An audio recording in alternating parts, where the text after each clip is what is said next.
Здравейте, вие сте с канала Здрав дух, аз съм Светослав и днес съм на стадиона за неделното бягане от 5 км. Преди бягането е много важно да загреем добре и да разтегнем мускулите, за да предотвратим травми, а след самото бягане пак е хубаво да разтегнем мускулите, за да ускорим възстановяването.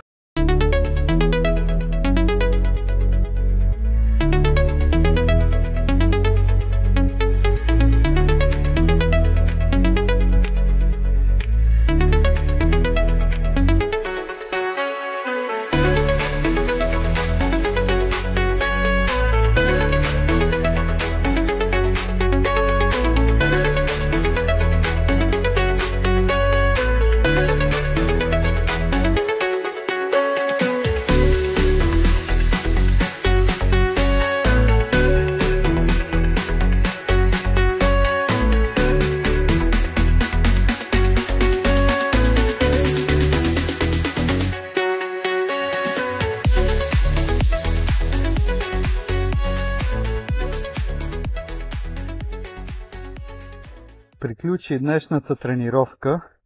За жалост съм изгубил малко форма заради настинката. Изтичах 5 км за 31 минути.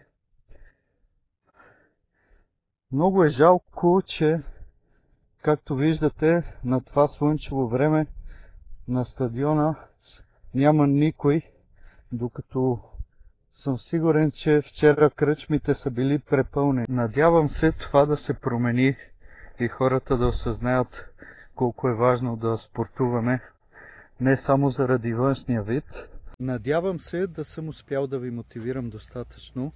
Ще ви припомня мотото на канала. Започнете сега, не отлагайте за утре. Довиждане и до следващата седмица.